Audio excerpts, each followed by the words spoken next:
नमस्कार। कार्यक्रम दिव्य संवादमा यहाँहरूलाई हार्दिक स्वागत छ। आज हामी कुरा गर्दैछौँ कोरोना भाइरस कोभिड-19 र यसबाट बच्ने उपायका बारेमा, खास गरी जिल्लाको अवस्था र अब के गर्न सकिन्छ भन्ने विषयमा आज हामी छलफल गर्दैछौँ। आज हामीसँग हुनुहुन्छ प्रमुख जिल्ला अधिकारी असमान तामाङ। यहाँलाई कार्यक्रममा हार्दिक स्वागत छ। धन्यवाद। जिल्लामा कोरोना भाइरस विरुद्धको यो अभियानमा एउटा अभियानै भनौँ यसलाई, खास गरी यहाँ त्यो अभियानको एउटा मुख्य मान्छे नै हुनुहुन्छ। के खालको योजनाहरू गरिरहनु भएको छ, यतिखेर कस्तो खालको अवस्था छ जिल्लाको? यसमा हामीले अवस्थाको बारेमा तपाईँलाई केही कुरा राख्न चाहन्छु। विश्वव्यापी महामारीको रूपमा फैलिएको कोभिड-19 को रोकथाम, नियन्त्रण र उपचारको लागि नेपाल सरकारले हामीलाई जे मार्गदर्शन गरेका छ त्यसैमा हाम्रा योजनाहरू चाहिँ केन्द्रित छ। त्योभन्दा हामी यसको दुईवटा चरणमा चाहिँ हामीले तयारी गरेका छौँ। एउटा चाहिँ लकडाउन पूर्वको अवस्था र एउटा चाहिँ लकडाउन पश्चातको अवस्था। लकडाउन पूर्वको अवस्थालाई हेर्ने हो भने मूलत रूपमा कोरोनाको बारेमा सचेतना गराउने काम चाहिँ हामीले गऱ्यौँ। यो चाहिँ मूलत रूपमा कम्युनिटी पुलिस पार्टनरसिप मार्फत प्रत्येक विद्यालय, स्थानीय तह, सबै गैर मार्फत चाहिँ कोरोनाको बारेमा सचेत गर्ने काम चाहिँ हाम्रो पहिलो काम चाहिँ भयो। जब लकडाउनको घोषणा भयो, नेपाल सरकार मन्त्री परिषदको निर्णयअनुसार चैत्र 9 गते लकडाउनको घोषणा भयो। त्यसपछि हामीले यसलाई तयारीको चरणमा र यससँग चाहिँ हामीले 4-5वटा पोइन्टमा केन्द्रित भएर चाहिँ तयारी गऱ्यौँ। पहिलो चाहिँ हाम्रो बस्नको लागि क्वारेन्टाइन थियो। हाम्रो क्वारेन्टाइन चाहिँ 590वटा तयार भएको छ। हाम्रो आइसोलेसन चाहिँ 39 बेड तयार भएको छ, जसमा 7 जना चाहिँ आइसोलेसनमा रहनु भएको छ। र हामीसँग विदेशबाट आउनुभएको चाहिँ 848 जना मान्छेहरू चाहिँ विदेशबाट आउनुभएको, हामीसँग कन्ट्याक्ट र सबै हामीले कन्ट्याक्ट टेस्टिङ गरेको अवस्था चाहिँ छ। र यी मध्येमा हामीले 820 चाहिँ हामीलाई आरटिडी प्राप्त भएको थियो। त्यसमध्ये 708वटा हामीले आरटिडी चाहिँ टेस्ट गरेका छौँ। अहिले 103 चाहिँ हाम्रो आरटिडी चाहिँ मौजाद छ। भनेपछि यो तयारीको अवस्थालाई हेर्ने हो भने चाहिँ हाम्रो अवस्था यस्तो देखियो। र त्यस्तै गरी चाहिँ हामीले प्रदेश सरकारबाट हामीलाई 60 थान चाहिँ यो जुन टेन्ट प्राप्त भएको थियो हाम्रो टुँडिखेलमा अहिले स्टिल छ। त्यसपछि हाम्रो राहतको कारणले हेऱ्यो भने हाम्रो विभिन्न पालिकाले, हामीभन्दा पनि मूलत रूपमा सम्पूर्ण पालिकाको जोड गर्ने हो भने 10,747 जनाले चाहिँ राहत प्राप्त गरेको छ। र विभिन्न असङ्गठित क्षेत्रका चाहिँ मजदुरहरूलाई उद्धार गर्ने क्रममा 6,581 जनालाई हामीले उद्धार गरेर चाहिँ सम्बन्धित गन्तव्य ठाउँमा चाहिँ पुर्याएका छौँ। भने केही कोरोना लाग्यो भने उपचारको लागि हामीले केही तयारी गरेका छौँ, जसको लागि हाम्रो हस्पिटलहरूमा चाहिँ 13वटा हेल्थ डेस्कको व्यवस्था गरेका छौँ, नम्बर 1। दोस्रो कुरा चाहिँ प्रत्येक अस्पतालमा चाहिँ हाम्रो फेभर क्लिनिक, यहाँ पनि फेभर क्लिनिक छ, फेभर क्लिनिकको व्यवस्था गरेका छौँ। केही गरी बिरामी भयो भने चाहिँ यो पेसेन्ट रिसिभिङ टिम हामीले पिआरटी चाहिँ गठन गरेको अवस्था छ। हामीसँग 52वटा एम्बुलेन्स छ, जसमध्येमा चाहिँ 13वटा सरकारी र 39वटा चाहिँ हाम्रो विभिन्न सङ्घ संस्थाको एम्बुलेन्स छ। त्यो एम्बुलेन्समध्ये 2टालाई कोरोना मैत्री, जुन जिल्ला अस्पतालको र नेपाली सोसाइटीको हामीले कोरोना मैत्री बनायौँ भने अरू 6वटा चाहिँ डेडिकेटेड एम्बुलेन्सको रूपमा हामीले तयारी अवस्थामा राखेका अवस्था छौँ, जसले गर्दा सहज रूपमा चाहिँ बिरामीको चाहिँ रिसिभ गर्न सकियोस्। त्यसपछि अत्यावश्यक वस्तुहरूको सहज आपूर्तिको व्यवस्थापन हाम्रो अर्को चाहिँ समस्या हो। र यसमा यो इस्यु लिँदाखेरि चाहिँ एकतिर चाहिँ लकडाउनको अवस्था र अर्कोतिर चाहिँ लकडाउनको अवस्थामा नै अत्यावश्यक वस्तुको सहज रूपमा आपूर्ति गर्नुपर्ने अवस्था, यो चाहिँ अलिक कन्ट्राडिक्टरी अवस्था थियो। त्यो हुँदा पनि हाम्रो मूलत रूपमा चाहिँ हाइवे चाहिँ 86 किलोमिटर छ। 86 किलोमिटर हाइवेबाट अत्यावश्यक वस्तुहरूको सहज रूपमा उपत्यकामा आपूर्ति गर्नु छ। यहीँबाट तरकारी जान्छ, यहीँबाट ग्यासको आपूर्ति गर्नु छ। यसले कता कता चाहिँ हाम्रो जुन लकडाउनको पोलिसी छ यसले कता कता प्रभाव पारेको देखियो भने हामीले सहज रूपमा काठमाडौँ उपत्यकामा चाहिँ वस्तुको सहज आपूर्ति गरायौँ भने जिल्लाको हकमा हामीले सबै उद्योग वाणिज्य समन्वयमा सबैलाई अत्यावश्यक वस्तुको चाहिँ सहज आपूर्ति गऱ्यौँ। त्यसपछि अर्को चाहिँ अत्यावश्यक अन्तर्गत चाहिँ हामीले सवारी पासको व्यवस्थापन ज्यादै जटिल विषय हुँदछ।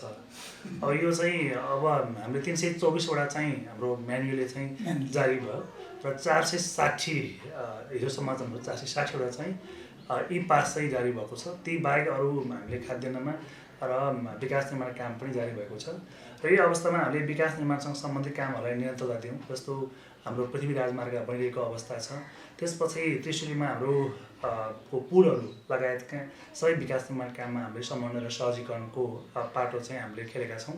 र त्यसबाहेक स्थानीय सरकार, त्यसै प्रदेश सरकार र सङ्घीय सरकारसँग कोरोनालाई रोकथाम, नियन्त्रण र उपचारका लागि हामीले नियन्त्रण रूपमा चाहिँ सम्पर्क र समन्वय गरेका हामीले यो अवस्थामा चाहिँ छौँ। र यसै कारणले गर्दा हाम्रो अहिलेसम्म 7 जनाको चाहिँ जुन हामीले स्वाब परीक्षण गऱ्यौँ त्यसमा सबैको नेगेटिभ छ। र आरटिडी मैले अघि नै भने हाम्रो चाहिँ त्यत्रो 708वटा चाहिँ आरटी टेस्ट गर्दा पनि हामीसँग सबै करिब नेगेटिभ छ। यसले गर्दा आजको अवस्थामा चाहिँ धादिङ चाहिँ सुरक्षित छ। सुरक्षित छ भन्न सकिन्छ। भन्नुभयो सबैजना विदेशबाट आएकोहरूको आरटिटी चेक गर्न सकिएन नि। अब यो चाहिँ साँच्चै समस्या रहेछ। हामीसँग 848 जना हाम्रो तथ्यले चाहिँ 848 जना चाहिँ हाम्रो विदेशबाट आएका मान्छेहरू हुनुहुन्छ, दाजुभाइ हुनुहुन्छ। तर हामीसँग चाहिँ अहिलेसम्म प्राप्त भएको आरटिडी चाहिँ 820 मात्रै हो। भनेपछि सङ्ख्यात्मक रूपमा पनि 848 820 पुगेन। एउटा त्यो अवस्था छ भने अब प्रदेश सरकारले मलाई लाग्छ आजै नै आरटिडी चाहिँ किट केही पठाउँदैछ। त्यसपछि यो आरटिडी चाहिँ परीक्षणको दायरा चाहिँ हामी फेरि बढाउँछौँ। त्यसो हुँदा चाहिँ शङ्का लागेको अरू मान्छेलाई पनि गर्न सकिन्छ। परीक्षण गरेको कुरा भयो। यो लकडाउनको कुरा गर्दा हामीले लकडाउन भन्ने शब्द शुद्ध सुनेका थिएनौँ होइन। आज चाहिँ आउँदा सबै मान्छेले घरमा बसेर मान्छेले पनि त्यो भन्छ। महामारी रोक्ने प्रयासको कुरा गर्दा यो खालको मान्छेबाट सर्ने यो महामारी रोक्न चाहिँ यो उपयुक्त माध्यम हो। कस्तो लाग्यो तपाईँलाई यो जागिरको लामो दौरानमा? अब यो मेन चाहिँ अब लकडाउन भन्ने बित्तिकै बन्दाबन्दीको अवस्था हो। र यसमा विश्व स्वास्थ्य सङ्गठनले पनि भाइरसको सर्कलीकरण गर्ने भन्छ। मैले बुझेँ, म प्राविधिक त मान्छे होइन, तर सर्कलीकरण गर्ने हामीले भाइरसलाई चाहिँ घेरामा राख्यौँ। लकडाउनको अर्थ चाहिँ भाइरसलाई घेरामा राख्ने र घेरामा राखिसकेपछि अर्को मान्छेमा चाहिँ ट्रान्सफर नहोस् भन्ने चाहिँ यसको मेन लक्ष्य हो। र अहिले जुन आज 11 गतेबाट चैत्र 11 गतेबाट आज जुन वैशाखको 31 गते छौँ, करिब 51 दिनको लकडाउनको अवस्था छ। यो अवस्था नै सबभन्दा प्रभावकारी उपाय हो जसले गर्दा भाइरस चाहिँ घेराभन्दा बाहिर जान सक्दैन। र त्यो भाइरसै भयो भने पनि, कोरोना भाइरसै भयो भने त्यो घेरामा चाहिँ केन्द्रित हुन्छ। र सरकारले लिएको विश्व स्वास्थ्य सङ्गठनले नै यो लकडाउन जुन बन्दाबन्दीको अवस्था छ यो चाहिँ राम्रो र उपयुक्त उपाय चाहिँ यही नै हो। अब यो यहाँको अब कामलाई हेर्ने हो भने चाहिँ 13वटा स्थानीय सरकारहरू छन्। त्यसको सबै किसिमको नेतृत्व चाहिँ प्रमुख जिल्लाधिकारीले गर्नुपर्छ। कतिको चुनौतीपूर्ण वा सरल कस्तो खालको लाग्यो यसको अनुभव? यसमा हामीले पूर्व त डिडिएमसीको मिटिङ चाहिँ बोलाएका थियौँ। डिडिएमसीमा सम्पूर्ण चाहिँ पालिकाका प्रमुखहरू, हाम्रो आन्तरिक मामिला मन्त्रीज्यू पनि पाल्नु भएको थियो। र त्यही दिन नै हामीले कोरोना सम्बन्धी केही आधारभूत कुराहरू चाहिँ निर्णय गरायौँ। एउटा कुरा चाहिँ त्यो। अर्को कुरा चाहिँ जिल्ला प्रशासनले सम्पूर्ण पाटोमा समन्वय र सहजीकरण, स्रोत साधन दृष्टिले स्थानीय सरकार सबै पूर्ण छ। हाम्रो समन्वय र सहजीकरणको पाटो रहेछ। समन्वयको सहजीकरणको पाटोले चाहिँ हामीले स्थानीय सरकारसँग डे टु डे डेली यस्तो कुनै पनि इस्युमा चाहिँ हामीले समन्वय चाहिँ गऱ्यौँ। जस्तो यसमा अलिकति सेक्युरिटी डिप्लोयको कुरा चाहिँ समस्या हुँदछ। स्थानीय सरकारकोसँग चाहिँ धेरै मान्छेहरू बाहिरबाट आए। बाहिर आइसकेपछि त्यसको व्यवस्थापन चाहिँ कता कता चाहिँ प्रहरी सुरक्षाको चाहिँ जरुरी पर्ने, त्यो बेला हाम्रो भूमिका अलिक प्रभावकारी चाहिँ देखियो। हामीले सशस्त्र मूलभूत रूपमा चाहिँ नेपाल प्रहरी र सशस्त्र प्रहरीले नै सेक्टर रूपमा डिप्लोय गरेर त्यही ठाउँ पनि स्थायी वासस्थानको व्यवस्था गरेर चाहिँ सेक्टर डिप्लोय गऱ्यौँ। जसले गर्दा जो मान्छेहरू चाहिँ बाहिरबाट आउनुभएको थियो, जो चाहिँ हाम्रो लकडाउनमा को मान्यता थियो, त्यो मान्यतालाई सहज रूपमा कायम गर्न सकियोस्। यसमा सबै स्थानीय सरकारले को बिचमा हाम्रो समन्वय पनि राम्रो रह्यो, सहजीकरण पनि राम्रो रह्यो। र त्यही प्रतिफलस्वरूप पनि लाग्छ मैले आजकोसम्म चाहिँ 51 दिनमा चाहिँ हामी सुरक्षित छौँ र सुरक्षित रहेको अवस्था चाहिँ हो। यो एउटा त्यहाँको समन्वय गर्ने हिसाबले सुरक्षित पनि रह्यो। सुरक्षाको हिसाबले कुरा गर्दा चाहिँ कस्तो रह्यो? होइन, सुरक्षाको दृष्टिकोणले हेर्ने हो भने सबै मान्छेहरू अहिले काठमाडौँबाट गाउँ केन्द्रित भएको छ।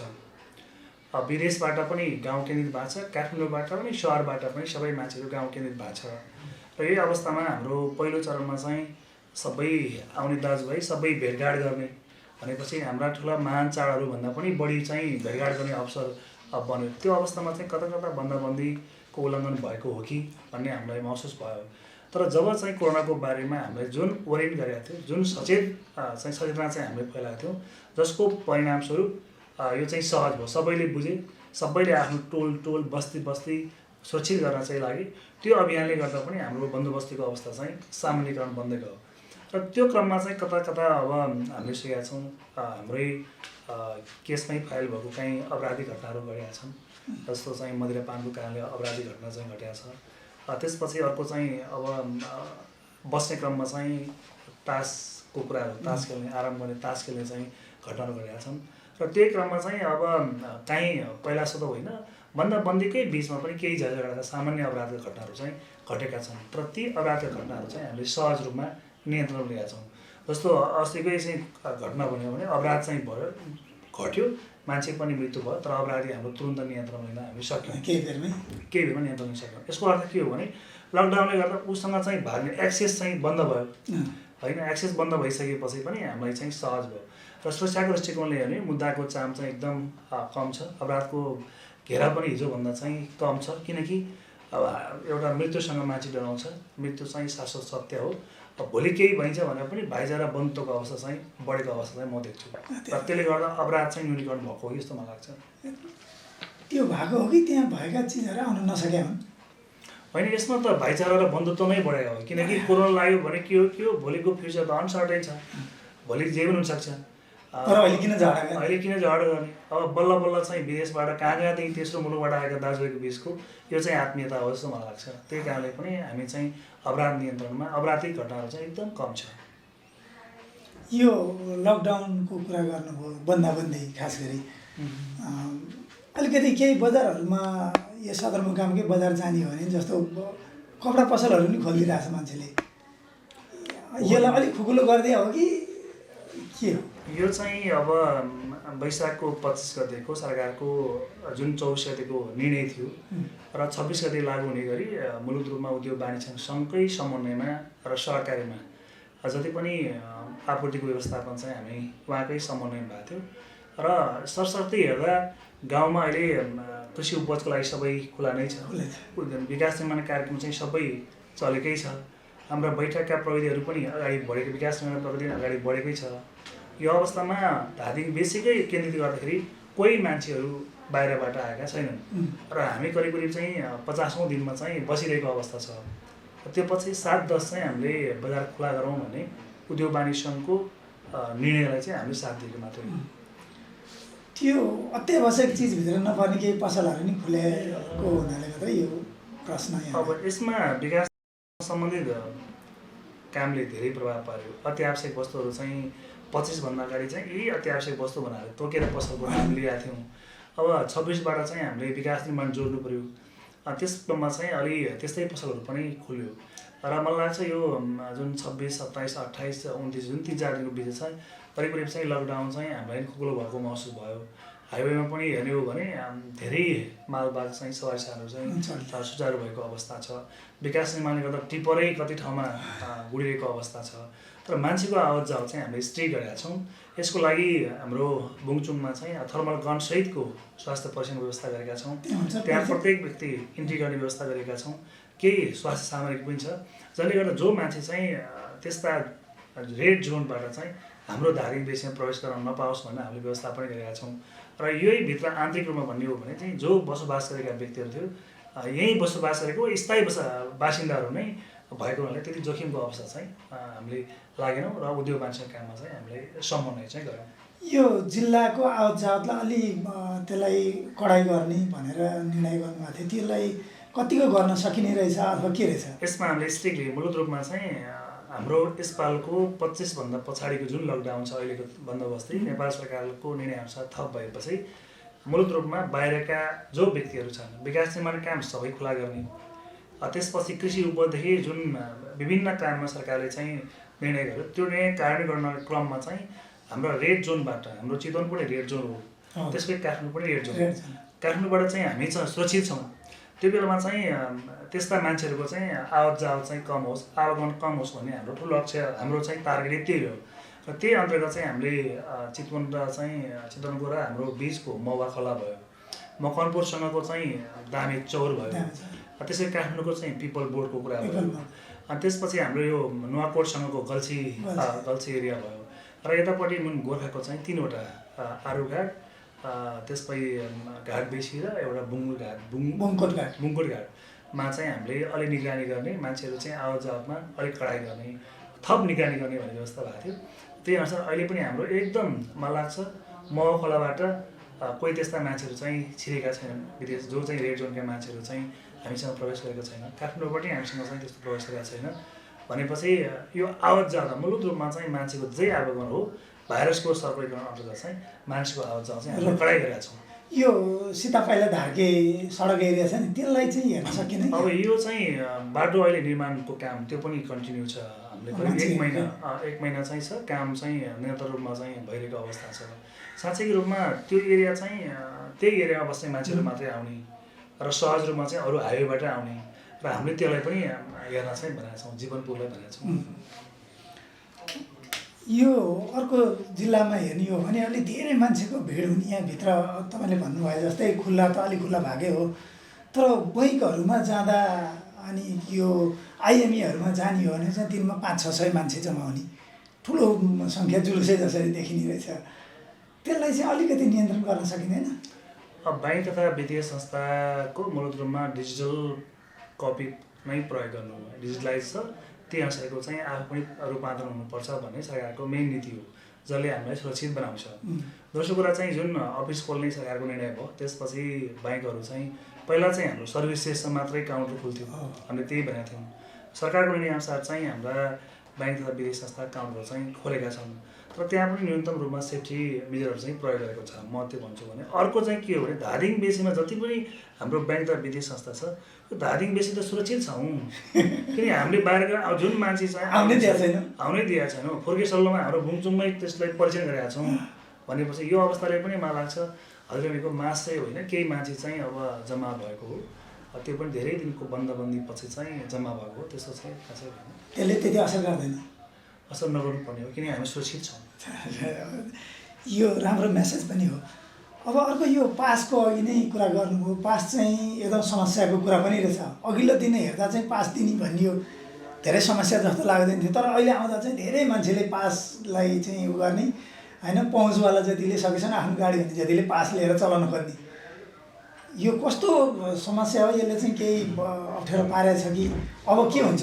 अब पास चाहिँ अत्यावश्यक जति पनि अत्यावश्यकै वस्तुहरूमा हाम्रो पास जरुरी छैन। सहज रूपमा चाहिँ यो हाइवे पनि भएको हुनाले सहज रूपमा चाहिँ ढुवानी काम भइरहेछ। जुन व्यक्तिको लागि पनि अत्यावश्यक कुराहरू जस्तो सुत्केरी कुरा होला, बिरामीको कुरा होला, राहतका कुरा होला, दाह संस्कारसँग सम्बन्धित कामहरू होला, अब यस्ता कामहरूमा चाहिँ हामीले आवश्यकता र औचित्यको आधारमा चाहिँ पास जारी रहेछ। अब यी पासमा पनि अब जस्तो अनुगमनसँग सम्बन्धित कामहरू, विकास निर्माणसँग सम्बन्धित चाहिँ अब विकास निर्माणसँग सम्बन्धित कामसँग सम्बन्धित चाहिँ प्राधिकारहरू उहाँहरूले गर्दाखेरि पनि हामीले सक्दो यसलाई व्यवस्थापन गर्न, नियन्त्रण गर्न खोजेको हुँदाहुँदै पनि मैले भने 400 हिजोसम्म 460वटा पास जारी भएको छ। यी पास भए पनि यसलाई हामीले व्यवस्थापन गऱ्यौँ र हिजो मात्रै नेपाल सरकार गृह मन्त्रालयको आदेश पश्चात अब हामी अन्तर्जिल्ला पास जारी गर्न सक्दैनौँ। यसले चाहिँ मलाई लाग्छ अटोमेटिक नियन्त्रण हुन्छ, किनकि अर्को जिल्ला जान मिलेन। अब काठमाडौँ भन्ने बित्तिकै हाम्रो भ्याली चाहिँ पासै जारी गर्न नपाउने अवस्था, त्यसको लागि काठमाडौँको सिडिओको स्वीकृति चाहिने वा ललितपुरको स्वीकृति चाहिने अवस्था हुन्छ र अत्यावश्यक हो भने उसले चाहिँ पुष्टाइसहित हामीलाई निवेदन दिनुपर्छ, त्यो पनि गृह मन्त्रालयको पर्मिसन चाहिन्छ। अब भनेपछि मलाई लाग्छ भोलिबाट चाहिँ यो अटोमेटिक रूपमा नेपाल सरकारले जुन गृह मन्त्रालयको नीति छ त्यो अनुसार चाहिँ पास अटोमेटिक रूपमा सहज व्यवस्थापन चाहिँ हुन्छ। यो भयो अहिलेको यो कोभिड-19 रोकथामका लागि हामीले धेरै प्रयासहरू गऱ्यौँ। सायद जिल्ला चाहिँ यति बेरसम्म सुरक्षित छ भन्न हामीले तथ्यहरूले देख्न सकिन्छ। सुरक्षित छ। जस्तो चट्याङ होला, धादिङ जिल्ला चाहिँ अलिक पहिरोको जोखिमको जिल्लाको रूपमा पनि लिइन्छ। त्यसका तयारीका हिसाबले पनि काम गर्नुपर्ने होला, किनभने यो कोरोना त अब केही समयपछि रोकेला, हामी त फेरि नियमित काममा त जानै पर्छ। त्यसको तयारी के छ? अब यसमा हामी प्री मनसुन योजना बनाउँछौँ। प्री मनसुन योजना अन्तर्गत चाहिँ यसपालको हाम्रो जति पनि डिपिआरपी बन्छ त्यो चाहिँ कोरोना मैत्री बन्नुपर्छ भनेर एनओसीको निर्देशन छ र त्यही अनुसारको हाम्रो सहायक सरले चाहिँ एउटा होमवर्क गर्नुभएको छ हाम्रो प्री मनसुन, र त्यो पनि कोरोनासँग केन्द्रित गरेर चाहिँ हाम्रो बनेको अवस्था छ। हजुरले जे भन्नु पनि अब प्री मनसुन अन्तर्गत चाहिँ आगलागी कुराहरू भयो, आगलागी नियन्त्रणसँग सम्बन्धित कुराहरू भयो, जस्तै चट्याङको कुराहरू भयो, त्यसमा चाहिँ अहिले मात्रै हाम्रो एनओसीबाट हामीलाई खोज तथा उद्धारसँग सम्बन्धित चाहिँ 2 लाख रुपियाँ पैसा प्राप्त भएको छ। यसले पनि कमसेकम चाहिँ हाम्रो एउटा पूर्व तयारीको एउटा चरणको अवस्था भयो। त्यसपछि हामीसँग नेपाली सेना अलरेडी जनशक्तिको रूपमा नेपाली सेना छ। त्यसपछि सशस्त्र प्रहरी अलरेडी हामीसँग छ। जनशक्ति दृष्टिकोणले पनि हामीसँग चाहिँ यो कार्यक्रम छ भने अरू सेक्टर वाइज रूपमा नेपाल एग्रा सोसाइटी भयो, त्यससँग सम्बन्धित जुन क्लस्टरमा काम गर्ने चाहिँ कार्यालयहरू छ, ती कार्यालय मिलेर हामीले कमसेकम जुन हाम्रो प्री मनसुन योजना छ त्यो चाहिँ अन्तिम चरणमा पुगेको अवस्था चाहिँ छ। यो बजारलाई हेर्ने हो भने बजार चाहिँ कहिलेकाहीँ के गुनासोहरू आउँछ भने बजारले चाहिँ अलिकति महँगो लियो वा चाहिँ अखाद्य चिजहरू पनि बेच्यो भन्ने खालको कुरा नै आउँछ। त्यसलाई चाहिँ नियन्त्रण गर्ने प्रयास कतिको प्रभावकारी देखियो यस्तो बेलामा? पहिलो त अखाद्य भन्ने त किनकि अब सबै आज 51 दिन भने चाहिँ अखाद्य त हुने कुरै भएन। किनकि सबै स्वस्थ, तरकारी पनि सबै स्वस्थ नै छन्, स्वस्थ नै खानु भएको छ, उपभोग गर्नु भएको छ। अब यसमा कालोबजारी भने चाहिँ हाम्रो नियन्त्रण रूपमा सहायक सरको अस्तिबाट चाहिँ समिति बनाएको छ, बजारको नियमित रूपमा अनुगमन भएको छ। अस्ति मात्रै हाम्रो सल्टाना एरिया भएको थियो, हिजो पनि हाम्रो कार्यक्रम थियो, तर अब लकडाउनको बेला फेरि अनुगमन कति गर्ने भन्ने कुरा भयो। हामीले सेक्टर वाइज रूपमा हरेक टपिक वाइज रूपमा मजदुरदेखि लिएर बजारको आपूर्तिदेखि लिएर यातायातदेखि लिएर लकडाउन सम्पूर्ण काम चाहिँ हामी अनुगमन गरिरहेका छौँ। यसबाट हेर्दा सहज रूपमा हामीसँग चाहिँ खाद्य वस्तुहरू पर्याप्त मात्रामा छन्, तरकारी वस्तुहरू पर्याप्त मात्रामा छन्, कहीँ सबै ठाउँमा चाहिँ त्यसको उपलब्धता सहज रूपमा चाहिँ भएको अवस्था छ।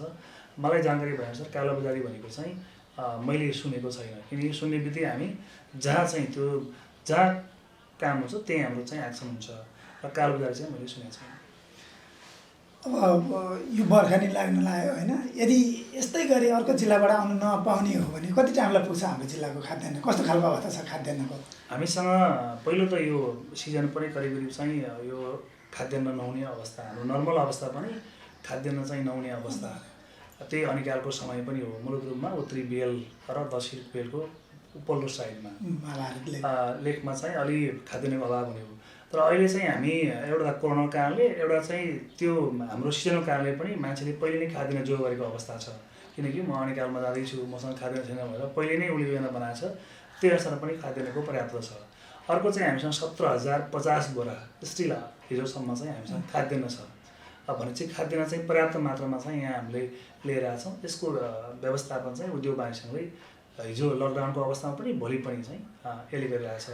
भनेपछि हामी खाद्यान्न दृष्टिकोणले चाहिँ 5 महिनै यो लकडाउन गयो भने पनि हामी चाहिँ केही हुँदैन, यसले सहज रूपमा चाहिँ हामी बाँच्छौँ। 5 महिनासम्म भयो भने कि एकदम पर्याप्त छ।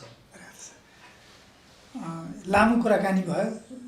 यो कुराकानी सुनेर नागरिकहरूले एक खालको धारणा पनि बनाउनु भयो होला। अन्त्यमा टेलिभिजन सुनेर बस्ने तमाम नागरिकहरूलाई यहाँको सन्देश?